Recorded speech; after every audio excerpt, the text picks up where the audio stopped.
오늘 본문은 예수님께서 부활하시고 난 다음에 제자들에게 세 번째 나타나셔서 하신 일입니다. 세 번째 나타나셔서 하신 일이라는 것을 여러분 기억하십시오. 우리가 고난주간 새벽기도 때에 요한복음 20장에서 예수님께서 제자들, 특별히 도마와 제자들을 그들에게 찾아와 주셔서 나타나신 바, 보여주신 바를 우리가 살펴보았지요. 오늘 본문은 예수님께서 세 번째 제자들에게 나타나신 그런 일입니다. 밤에 베드로와 제자들이 물고기를 잡으러 바다로 나갔지만 아무것도 잡지 못했습니다. 예수님께서 그들에게 오셔서 너희에게 고기가 있느냐? 그럼 예수님 우리에게도 동일하게 물으십니다. 너희에게 고기가 있느냐? 제자들이 대답합니다. 없나이다. 그물을 배 오른쪽에 던져라 라고 합니다. 이 말씀에 순종하여서 그물을 내렸더니 그물이 가득하게 되는 그런 은혜를 경험하게 되죠. 다른 복음서와는 달리 요한복음에서는 고기가 몇 마리 잡혔는지도 이야기를 합니다. 153마리가 잡혀있다라고 이렇게 말합니다. 그런데 이 본문을 우리가 그렇게 해석을 하죠. 많은 분들이 절망적인 상황 가운데, 우리는 아무것도 잡지 못하는 그 상황 가운데 예수님의 말씀을 듣고 우리가 그물을 내렸더니 이렇게 우리의 빈 그물이 가득 차게 되었다라고 하는 이런 절망 가운데 찾아오신 예수 그리스도, 그분의 말씀을 순종하고 나갈 때 이런 일들이 일어난다라고 이렇게 우리가 해석을 합니다. 저는 조금 이 해석을 좀 더 깊이 한번 보도록 하겠습니다. 왜 그런가 하면 절망 가운데 빠져있는 백성들, 제자들에게 찾아오셔서 하나님이 희망을 주셨습니다라고 하는 그렇게 우리가 해석하는 이유는 3절 때문에 그렇습니다. 3절 때문에 시몬 베드로가 그렇게 이야기를 하죠. 나는 물고기 잡으러 가겠습니다 라고 이렇게 말씀을 합니다. 그래서 다른 제자들도 함께 가겠다 하고 따라 나섭니다. 베드로와 제자들의 직업이 어부인 것은 우리가 잘 압니다. 하지만 예수님께서 이 어부였던 제자들을 부르시죠. 마태복음 4장에서 말씀하시기를 4장 19절에서 23절의 말씀 보시면 나를 따라오너라 내가 너희를 사람 낚는 어부가 되게 하리라 라고 이렇게 예수님께서 제자들을 부르셨습니다. 그때 제자들이 예수님을 따라오려고 작정하고는 내린 결정이 있죠. 그물도 버리고 배도 버리고 아버지도 버리고 예수 그리스도를 따라 나섰습니다. 여러분 잘 기억하십시오. 따라 나섰습니다.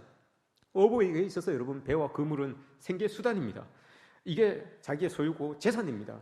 이것을 가지고 생계를 꾸려나가기도 하고 부를 축적하기도 하죠. 그런데 그것을 여러분 버립니다. 예수님께서 따라오라라고 하니 그 말씀을 듣고 그걸 다 버립니다. 그리고 아버지도 버리죠. 아버지는 여러분 근본적으로 가장 중요한 관계입니다. 가장 중요한 그 관계도 여러분 버립니다. 아버지도 버리고 예수 그리스도를 따라오죠. 왜 여러분 이 제자들이 예수님의 그 부름에 그 모든 것들을 다 버리고 따라갔겠습니까? 그들이 생각하기에는 이거보다도 내가 소유하고 있는 이거보다도 내가 지금 관계 맺고 있는 이 관계보다도 더 큰 관계가 있고 더 큰 가치가 있는 그런 것이 있기 때문에 예수님을 따라간 거죠. 베드로는 아마 뭔가를 꿈꾸고 있었을 겁니다. 예수 그리스도를 따르면서 성경에서는 자세하게 이야기하지 않지만 예수님을 따르면서 뭔가를 꿈꾸고 있었던 그런 이 베드로였을 거예요.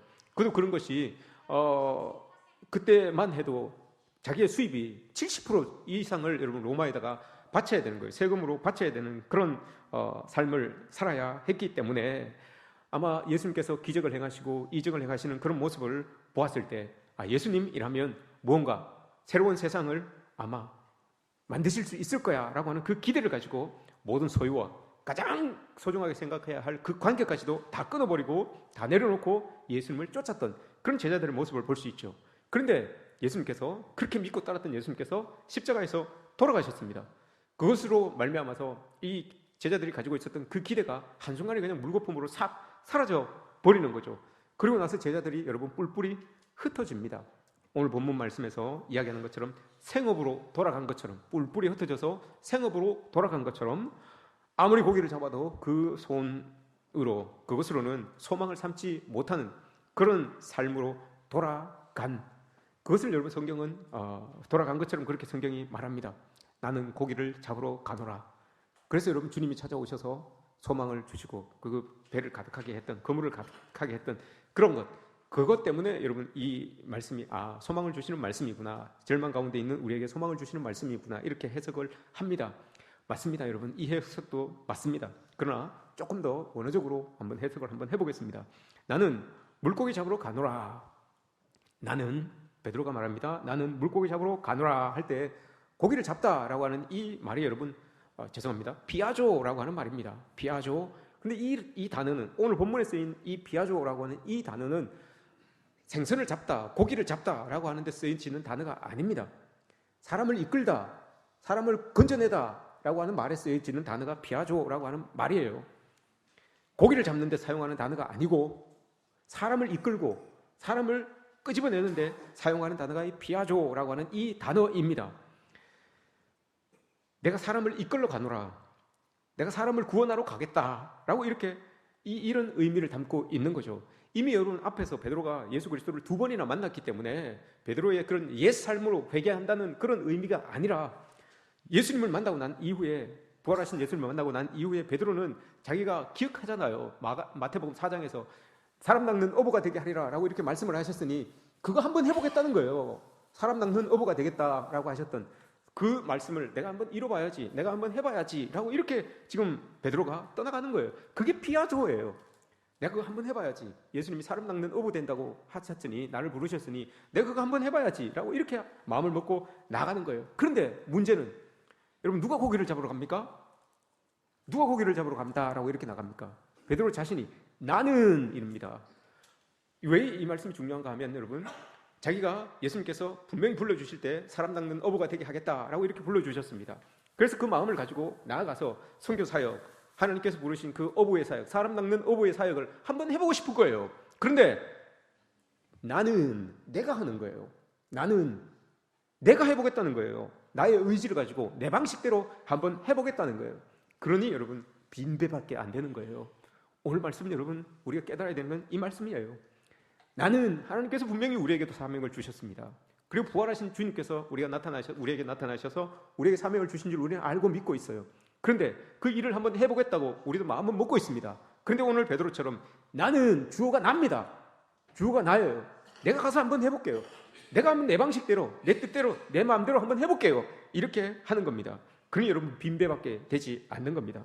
부활하신 주님을 만났음에도 불구하고 내 방식대로 살고 있는 베드로를 말하고 있는 겁니다. 그래서 주님께서 그들에게 말씀하시죠. 그물을 배 오른편에 내려라 라고 합니다. 그러니까 그 말씀대로 따라서 하니까 여러분, 그 배에 그물에 고기가 가득하게 되는 그런 은혜가 나타나는 거죠. 내 방식대로가 아니라 여러분, 말씀대로예요. 내 방식대로가 아니라 나는 고기 잡으러 가겠습니다라가 아니라 말씀대로 내가 한번 고기를 잡아보겠습니다. 말씀대로 내가 하나님의 일을 한번 해보겠습니다라고 하는 이 마음, 이런 모습들, 여러분, 이거 말씀에 순종하는 이 모습, 이게 여러분 부활하신 예수 그리스도를 따르는 교회와 그리스도인들의 여러분 가장 핵심 아니겠습니까?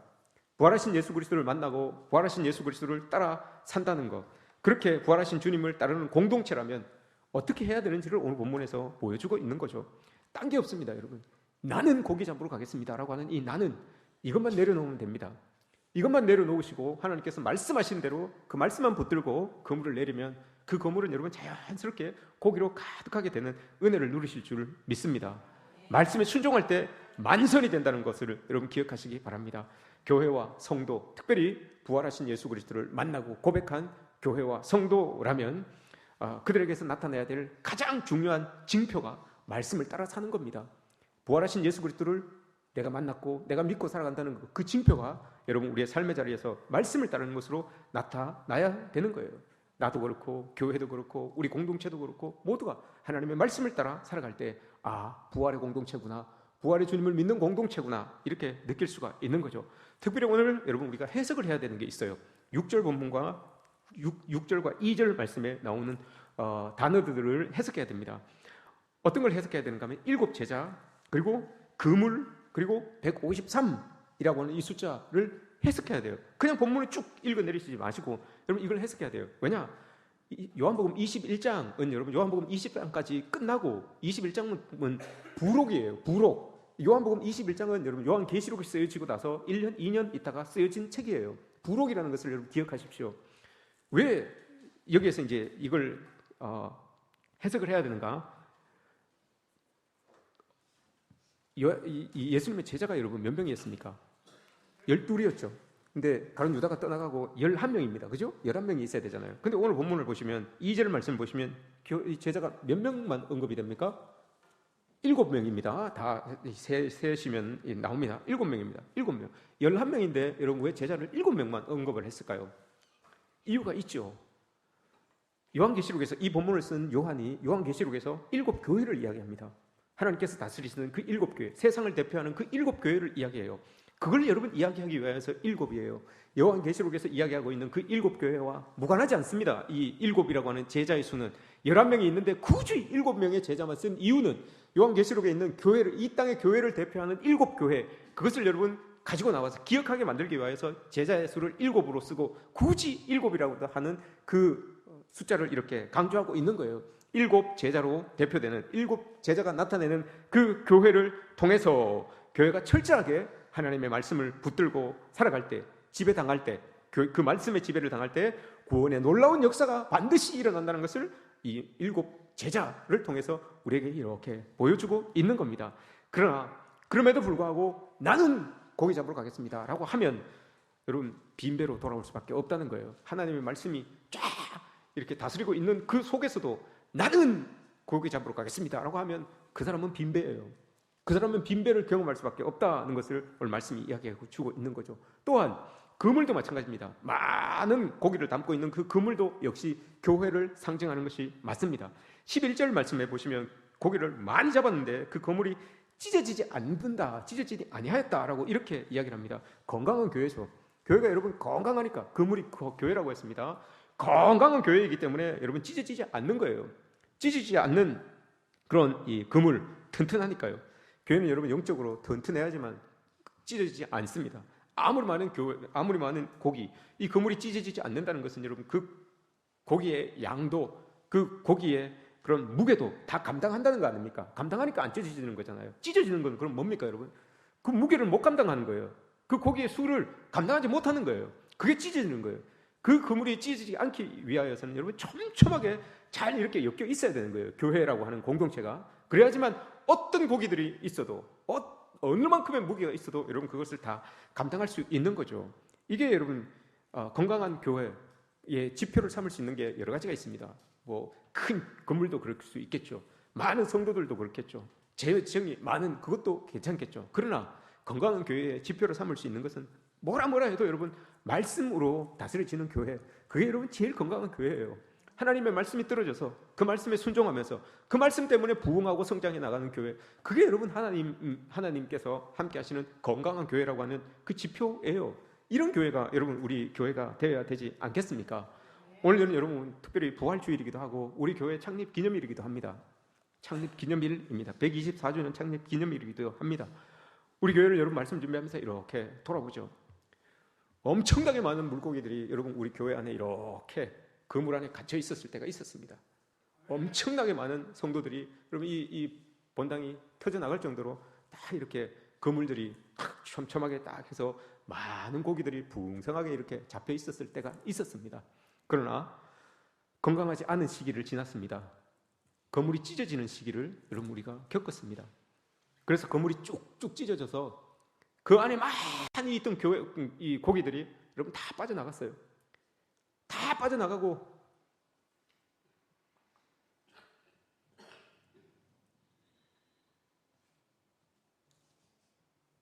이렇게 여러분 우리가 있습니다. 그 빠져나가는 고기들, 찢어진 그물을 통해서 막 빠져나가는 고기들, 여러분 그걸 보면서 아파했던 사람들이 있습니다. 눈물을 흘렸던 사람들이 있습니다. 그래서 여러분 새벽마다 나오셔가지고 그 찢어진 그물을 그분이 등가죽 같은 손으로 여러분 그 그물을 기웁니다. 눈물을 흘리며 새벽마다 나오셔서 여러분 그렇게 그 찢어진 그물을 기운 분들이 여러분 여기 앉아 계세요. 그리고 자기 몸으로 여러분 그 구멍난 그물을 버팁니다. 못 빠져나가도록. 자기 그 손으로 여러분 그물 양쪽을 붙들고 자기 몸으로 여러분 버텨냈어요. 그래서 그 찢어진 그물의 역할을 할 수 있도록 눈물로, 헌신으로, 땀으로 여러분 수고한 분들이 여기 앉아 계세요. 그분들을 여러분 우리가 수고와 애쓰고 눈물이 있었기 때문에 여러분 우리가 이렇게 이곳에 앉아서 여러분 하나님 앞에 기도드리고 하는 거예요. 저분들이라고 여러분 갈 곳이 없었겠습니까? 저분들이라고 여러분 어느 곳에서 환영받지 못하겠습니까? 아니에요, 여러분. 다 갈 곳도 있고 환영받을 곳도 있어요. 그럼에도 불구하고 이곳에서 여러분 그들의 몸으로, 그 삶으로 여러분 버텨냈어요. 버텨내서 그 찢어진 거물을 여러분 그들의 몸으로 막아낸 거예요. 그들 손으로 여러분 꼭 잡고 더 이상 고기들이 빠져나가지 않도록 만들었어요. 그분들이 여러분 오늘 우리 주인공들이에요. 오늘 우리 교회의 주인공들이에요. 저보다도 여러분, 저도 저분들의 수고에 이제 숟가락 하나 얹어서 같이 좀 더 그 건물을 촘촘하게 만들어가고 있는 사람 중에 한 명이에요. 새로이 교회에 등록하고 신앙생활 하시는 분들도 여러분 그 역할을 감당해야 됩니다. 저하고 신앙생활을 여러분들이 왔을 때 저 있으면 저보다 늦게 신앙생활 하신 분들은 여러분 그게 다 동참하셔야 됩니다. 그 전에 여러분 우리 교회에서 10년, 20년, 30년 신앙생활 하신 분들 있잖아요. 저분들이 여러분 버텨낸 거예요. 저분들이 여러분 막아준 거예요. 그래서 교회가 우리가 예배할 수 있는 이 아름다운 곳으로 이렇게 많은 성도들이 다시 모여서 하나님께 예배할 수 있게 만들어 주신 거예요. 5년 되신 분들은 여러분 10년 되신 분들을 존경하십시오. 10년 되신 분들은 20년 되신 분들을 더 존경하시고요. 20년 되신 분들은 30년 되신 분들을 여러분 우러러 보십시오. 교만하라는 말이 아닙니다. 저들이 여러분 그렇게 버텨내서 교회가 있는 겁니다. 찢어지는 교회, 찢어지는 그 건물이 찢어지는 아픔, 여러분 우리 경험했잖아요.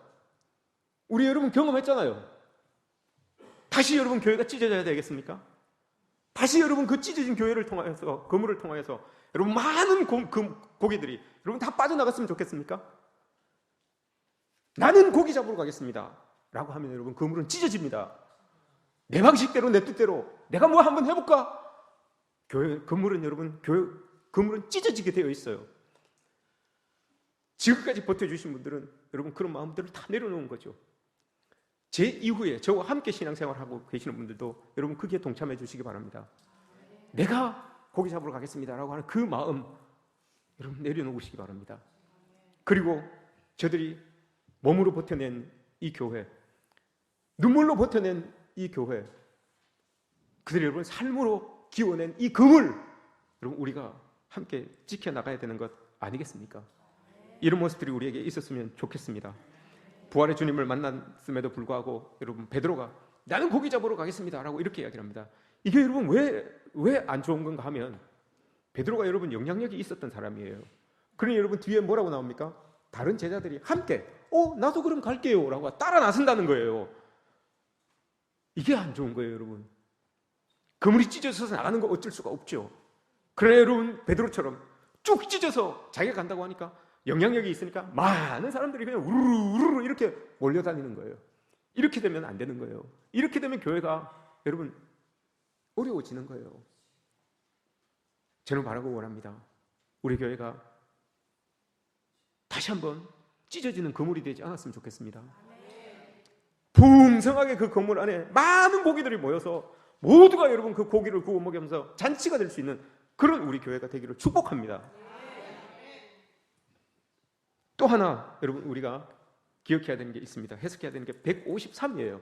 왜 153을 적어놨을까? 오래전에 여러분 그리스 동물학자들은 바다의 어종이 153종이다라고 이렇게 생각을 하고 자기들이 나름대로 연구를 하여서 그렇게 생각을 하고 있었답니다. 153종이라고 생각을 했다는 거죠. 근데 153종은 그냥 많다는 거예요. 많다는 걸 이야기하고 싶은 거예요. 여러 종류가 있는데 여기서 그냥 제한할게. 153, 1530이라고 쓸 수도 있는데 153으로 그냥 제한할게. 이렇게 로마의 철학자들, 로마의 과학자들이 그렇게 이제 생각을 했다는 거예요. 153이에요. 그런데 거기에서만 우리가 생각할 게 아니라 다양하고 많다는 것을 생각할 그것을 뛰어넘어서 제자의 수가 여러분 몇 명이라고 했습니까? 7이라고 했습니다. 7, 그죠? 7. 세상의 로마 숫자로 세상의 완전 수는 몇일까요? 세상을 통틀어서 가득 찼다라고 할 때 쓰는 숫자는 몇일까요? 가득 찼다. 10이죠. 뭐 망설이십니까? 10보다 더 큰 거 없잖아요. 10이잖아요. 10이에요. 7과 10. 요거 두 개를 합치면 여러분 세상을 대표하는 10, 세상에 가득 찼다라고 하는 그 10과 교회를 대표하는 7, 이거 두 개를 합치면 얼마예요? 17이죠. 뭐 산수인데 뭐 17, 17입니다. 그죠? 교회를 대표하는 7과 세상을 대표하는 10과 이거 두 개가 합쳐져서 가득하다는 거예요. 세상이 이렇게 가득하다는 거예요. 교회로 가득하고 믿는 사람들로 가득하고 그 믿지 않는 사람들도 가득하고 이게 다 이렇게 가득한 거예요. 근데 1에서부터 17을 여러분 다 더하면 몇이 나올까요? 1에서부터 17, 1 더하기 2 더하기 3 더하기 4 더하기 5 더하기 이렇게 하면 몇이 나올까요? 153이 나옵니다. 153이 나옵니다. 왜 여러분 153을 썼을까요? 그거예요, 여러분. 많다, 다양하다. 교회는 많습니다, 여러분. 다양합니다. 많은 사람들, 세상에서도 많은 사람들이 교회 안으로 들어와서 여러분 그 많은 교회에 많은 다양한 사람들이 이루는 거예요. 이게 153이라고 하는 그 공동체를 뜻하는 거예요. 153. 그 건물에 들어있는, 그 건물 안에 들어있는 고기 수가 153이라고 하잖아요. 그 건물 안에 들어있는 우리가 많고 다양하다는 거예요. 근데 여러분 그 많고 다양한 그 고기들이 갇혀 있음에도 불구하고 찢어지지 않는다는 거예요. 여러분 얼마나 다양한 사람들이 교회 안에 있겠습니까? 우리도 여러분 그렇지 않습니까? 다양한 직업군도 다르고요, 생각도 다르고요, 뭐 삶의 패턴도 다르고요, 다 달라요. 우리의 사회적인 지위도 다 다르고요, 다 이런 모습들을 가지고 있어요. 그러다 보니 의견도 다르고요, 이 의견이 있고 저 의견이 있고 생각도 달라요. 이 생각도 있고 저 생각도 있고요. 조금 모난 사람도 있고 조금 뾰족한 사람도 있고 좀 둥근 사람도 있고 좀 쑥 들어간 사람도 있고 많은 다양한 사람들이 여기에 있어요.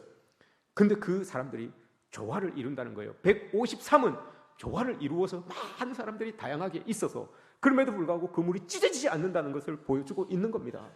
그러나 여기에서 말씀하죠. 내가 고기 잡으러 가겠습니다라고 하면 이건 찢어지는 거예요.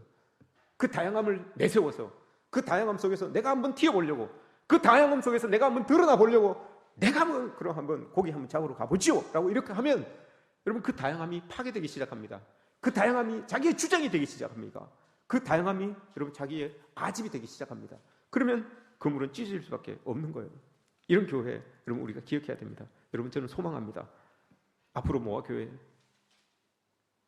그물이 찢어지지 않는 그런 그물이 되기를 소망합니다. 우리 모두 여러분 그물을 꼭 잡고 버텨내야 됩니다. 꼭 잡고 가둬지는 물고기들을 여러분 보호할 수 있고 잡을 수 있는 그런 그물로 우리가 있어져야 되는 거죠. 이걸 위해서 우리가 한 가지 더 해야 됩니다. 뭐냐 하면 받아들임이 있어야 됩니다. 받아들임. 기존에 있는 사람들도 오는 사람들을 받아들여야 되고요, 오는 사람들도 기존의 사람들이 가지고 있는 그 신앙의 특색을 받아들여야 됩니다. 받아들임이라고 하는 것이 분명히 있어야 됩니다. 9절 말씀을 보시면 여러분 우리가 읽진 않았지만 9절 말씀을 보시면 예수님께서 바닷가에다가 숯불을 이렇게 피워놓으셨습니다. 그런데 제자들이 이렇게 와서 보니까 그 위에 생선도 있고요, 떡도 있습니다. 그리고 그 물고기자 빈배로 돌아온, 그러나 하나님의 은혜로 많은 고기를 잡아서 돌아온 그 피곤한 그 제자들을 위하여서 예수님께서 조반을 딱 준비해 놓으셨습니다. 그리고 와서 먹으라 라고 이렇게 말하죠. 조반을 먹으라 라고 이렇게 말하십니다. 여러분 세상에서 제일 힘든 일 중에 하나가 저 사람이 분명 나를 싫어하고 나한테 별로 좋은 감정이 없는데 그걸 내가 알고 있어요. 서로 알고 있어요. 근데 저 사람하고 둘이 앉아서 밥을 먹어야 돼요. 이게 여러분 제일 힘든 거예요. 세상 사람들 분명히 내가 알고 있어요. 저 사람 나를 싫어하고 나도 저 사람 싫어하는 거 저도 알고 서로 간에 알아요. 서로 껄끄럽다는 걸 알아요. 근데 둘이 앉아서 밥상을 이렇게 해요. 밥을 먹어야 돼요. 얼마나 여러분 힘듭니까? 그래서 여러분 부부 사이에도 막 이렇게 같이 밥 먹다가 화가 나고 하면 어떡합니까?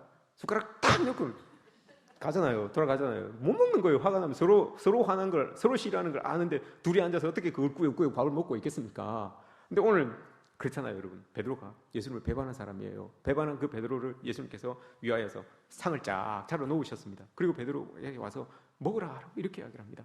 베드로가 여러분 그 조반을 준비하신 예수 그리스도를 보면, 그 숯불을 보면, 그 숯불이 여러분 요한복음 18장에서 베드로가 예수님 그 부인할 때 있었던 그 숯불이에요. 똑같은 단어를 써요. 그 숯불이에요. 베드로 자기가 이렇게 불 쬐고 있었던 그 숯불, 그러면서 예수님을 배반하였던 그 숯불이에요. 그 숯불을 쭉 피워놓고 예수님께서 와서 먹으라 라고 이렇게 이야기를 합니다. 그 모습을 베드로가 이렇게 보면서 무슨 생각을 했겠습니까? 예수님이 나하고 다르구나. 나는 이랬는데 예수님은 그래도 배반한 나를 품어주시는구나. 나를 받아주시는구나. 여전히 나를 제자로 생각하시고 나를 사랑하시는구나. 여러분 그런 건 느끼는 것 아니겠습니까? 그 숯불 가운데서 예수님을 배반하고 도망갔던 자기 자신인데도 불구하고 똑같은 숯불을 피워놓고 와서 먹으라 라고 하는 그 예수님을 보면서 여러분, 베드로가 이런 마음 가지고 있지 않겠습니까? 아, 예수님이 나를 그래도 제자로 생각해 주시는구나. 아, 나를 그래도 사랑하고 계시는구나. 여러분, 이 마음 가지고 있는 것 아니겠습니까? 유안진이라고 하는 선생님의 시가 있습니다. 밥 해주러 간다라고 하는 시입니다. 시의 내용은 이렇습니다. 할머니가 신호등 시가 있는데 PPT에 할머니가 밥을 해주러 이제 가요. 근데 그 아들이 취업을 못했어요. 취업을 못해가지고 집에서 딱 있는데 엄마가 그걸 생각하고 막 바삐 가요. 그러다 보니까 신호등을 딱 놓쳤어요. 빨간불이 깜빡깜빡하고 있는데 급하니까 아들 취업 못해서 막 풀 주고 있는 그 아들 마음을 알고 막 밥 해주러 가는 게 급한 거예요. 그래서 신호등 깜빡깜빡한 빨간불에 걸려서 깜빡깜빡하니까 오던 차들이 답답한 거예요. 그래서 빵빵 하면서 할머니가 말이야 빨리 이렇게 막 하는 거예요. 그럴 때 할머니 깜짝 놀래가지고 다시 한번 이야기를 합니다.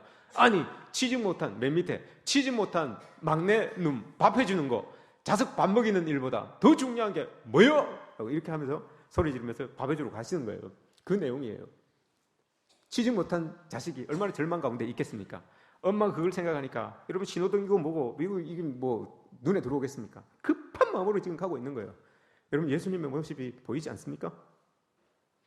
저 취업 못한 자식의 모습, 이 땅을 살아가고 있는 여러분, 우리의 모습 아니겠습니까? 뭐가 잘 안 돼서 절망하고, 뭐가 이루어지지 않아서 마음 아프고, 뭔가가 떠나가서 여러분 슬프고, 이런 마음들로 방에서 나오고 싶지도 않고 누구를 만나고 싶지도 않은 그 마음으로 이렇게 부리주가 있는데, 그 마음을 알고 있는 엄마가 그래도 밥 한 끼 먹이려고 여러분 막 부랴부랴 가고 있어요. 그 마음 여러분 마음속에 어떻습니까, 여러분? 엄마, 아빠라면 여러분 저런 마음 들지 않겠습니까? 예수님이 저 마음으로 우리에게 오신 거죠. 절망 가운데 풀주고 있을 우리들 밥 한 끼 먹이라고 여러분 우리에게 찾아오셔서 십자가에서 돌아가시면서 우리에게 밥 한 끼 이렇게 주시는 겁니다. 이런 모습들 여러분 교회 안에 있어야 됩니다.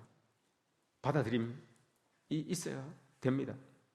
사도 바울이 여러분 자기가 땅끝까지 복음을 전해야 되겠다라고 이렇게 말씀하시죠. 예수님께서도 너희는 땅끝까지 이르러 내 증인이 되라라고 이렇게 말씀하셨잖아요. 땅끝이라고 하는 것은 사도 바울이 생각했던 스페인만을 이야기하는 게 아닙니다. 땅끝이라고 하는 것은 여러분 오늘날 벼랑 끝에 서 있는 모든 사람들이 다 땅끝이에요. 그 벼랑 끝에 서서 절망 가운데 서서 좌절 가운데 서서 눈물 흘리며 나오지 못하는 그 많은 사람들이 여러분 다 땅끝에 서 있는 사람들이에요. 그 사람들에게 부활을 경험한 우리들이 여러분 복음을 전해야 되는 거죠. 이게 예수님께서 땅끝까지 이르러 내 증인이 되라라고 하신 말씀 아니겠습니까? 이 말씀을 여러분 부활의 은혜를 받은 부활의 주님을 만난 우리들이 여러분 이걸 감당해야 되는 거예요. 예수님을 보십시오. 오늘 본문을 보시면 13절 말씀을 보십시오. 예수님께서 뭐라고 하십니까? 예수님께서 제자들을 대접하는데 이렇게 대접합니다. 예수님께서 가셔서 떡을 가져다가 그들에게 주시고, 생선도 그와 같이 하시더라. 가셔서 가져다가 주시고 그와 같이 하시더라. 다 동사예요. 예수님께서 시중 드는 거예요. 요한복음 13장에서도 예수님께서 제자들 발을 씻기실 때 그러잖아요. 옷을 벗으시고 수건을 두르시고 대야에 물을 뜨시고 갖다 놓으시고 발을 벗기시고 씻기시고 닦이시고 이렇게 하시잖아요. 다 여러분 예수님께서 시중 드는 종처럼 그렇게 하셨어요. 이게 여러분 예수 그리스도의 일상이었어요. 예수님은 늘 이렇게 섬기는 분으로 이렇게 사셨어요. 그 섬긴다는 게 뭡니까? 받아들인다는 거예요. 받아들인다는 거예요. 죄 있는 사람도, 들어온 사람도, 상처 입은 사람도, 가난한 사람도 다 받아들인다는 거예요. 그런 모습으로 이 땅을 살아가셨어요. 그렇게 시중드는 모습으로 또 마지막으로 예수 그리스도께서 십자가에 돌아가신 것 아닙니까? 그 돌아가신 예수 그리스도가 부활하신 것을 우리가 믿고 살아갑니다. 그것을 믿고 살아간 우리들이라면 우리도 여러분 예수님께서 보여주셨던 그 시중드는 종의 모습으로 여러분 그들을 섬기며 그렇게 살아가야 되는 게 우리의 모습 아니겠습니까? 가셔서 가져다 주고 주시고 그와 같이 하시니라. 우리도 여러분 이와 같이 해야 됩니다. 그런데 이 단어들이 다 우리가 좋아하지 않는 단어입니다. 가셔서 가져다가 주시고 그와 같이 하시니라. 다 여러분 우리가 좋아하는 단어는 아닙니다. 해야 되는 단어이지만 좋아하는 단어는 아닙니다. 그냥 우리는 다 차려진 밥상 위에 숟가락 탁 얹어놓고 싶은 그런 마음이 있는 거죠. 그러면 안 됩니다, 여러분. 예수님께서 하셨던 것처럼 직접 차리시고 가져다 주시고 그와 같이 하시니라. 이게 여러분 우리에게 돼야 되는 거죠. 요즘 여러분 제가 노예 일을 하면서 목사님들을 많이 만납니다. 많이 만나면 참 긴장 관계가 이렇게 흐를 때가 있습니다. 긴장 관계가 흐를 때가 있어요. 회의나 모임이나 이런 것들을 다 마치고 나면 식사의 자리를 이렇게 갑니다. 식사를 하러 이렇게 가는데 식사의 자리를 가면 앉아야 되는 자리가 있습니다, 여러분. 앉아야 되는 자리. 괜히 너무 탕석도 아니고 또 너무 말석도 아니고 보고 이렇게 눈치껏 잘 앉아야 되는 거예요. 그런데 가장 긴장이 이제 흐르는 때는 그때예요. 네 테이블에 4명씩 딱 앉아 있는 때예요. 4명씩 앉아 있고 그날 또 마침 메뉴가 구워 먹는 고기가 나왔을 때, 구워 먹는 고기가 딱 나왔을 때 가장 긴장이 흐릅니다. 가위와 집게를 누가 잡아야 되느냐. 제일 긴장감이 흐르는 거예요. 나이 많으신 어르신들은 이 나이에 내가 하랴 라면서 안 잡아요. 젊은 목회자들은 몰라서 못 잡아요. 몰라서 이걸 내가 잡아야 되는 건지 먹어야 되는 건지 몰라서 못 잡아요. 그때 여러분 가위와 집게를 딱 잡는 사람, 이 사람이 부활하신 주님을 만난 사람입니다.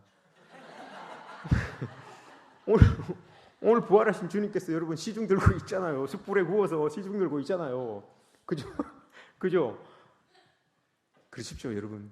이렇게 시중 들고 계시는 예수님을 만난 사람들처럼 우리도 여러분 시중 들면서 그렇게 사는 거예요. 그게 여러분, 나는 물고기를 잡으러 가겠습니다, 이건 내려놓고 예수님 보여주셨던 그 시중 드는 모습, 십자가에서 돌아가신 그 예수 그리스도의 모습대로 우리가 살아가는 모습 아니겠습니까? 이렇게 될 때 우리가 정말 터지지 않는 그 거물 안에서 하나님 주시는 그 먹이를 가지고 더 풍성하게, 더 건강하게 잘 자라날 수 있는 그런 우리 교회가 될 줄 믿습니다. 부활은 여러분 오늘도 우리의 삶 속에서 일어납니다. 앞으로도 여러분 계속 일어날 것이고요. 계속해서 우리 교회와 성도가 부활하신 주님, 그 주님께서 주시는 말씀에 지배를 받는 그런 우리 교회가 되었으면 좋겠습니다. 날마다 그래서 부활을 체험하면서 153, 그